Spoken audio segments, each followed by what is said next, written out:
Well, one day after a Guilford County judge ordered the immediate closure of a Howard Johnson hotel along Beasley Street, we stopped by to see what's changed. More people were out wandering the street, but the property at 2004 Beasley Street is bare. On the outside, there are no noticeable changes. The property's owners work toward their ultimate plan to sell the property. And Fox 8's Gretchen Stinger is breaking down the timeline the property owners have to do just that. She joins us live. Gretchen, you read over this lengthy order that really spells it out. Give us some specifics. Neil, I sure did. That consent order is 14 pages long, and it has some pretty strict requirements for not only the owners, operators, managers, but also workers for Howard Johnson. If they choose not to comply, well, then they could face some pretty big consequences. For the first time in black and white, the owner of the Howard Johnson along Beasley Street admitted the property was a nuisance.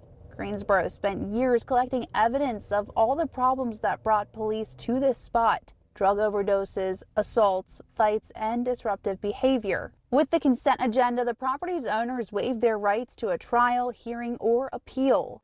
Is this a win for the people of Greensboro? Why or why not?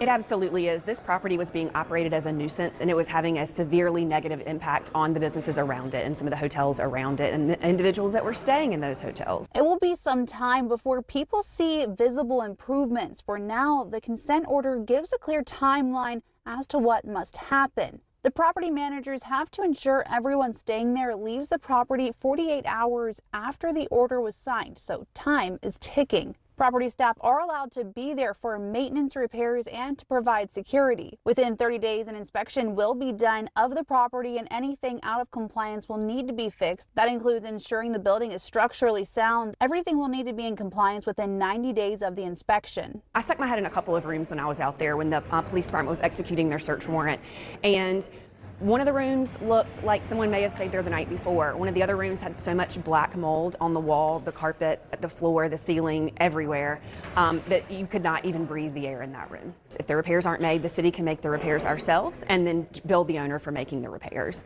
At that point, the property will be listed for sale, and if the current owners receive an offer that is within 10% of fair market value for the property, they are required to go ahead and sell it.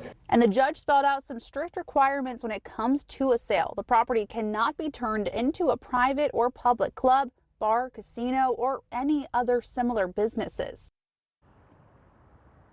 I reached out to each defendant for a comment, but I haven't heard back at this time.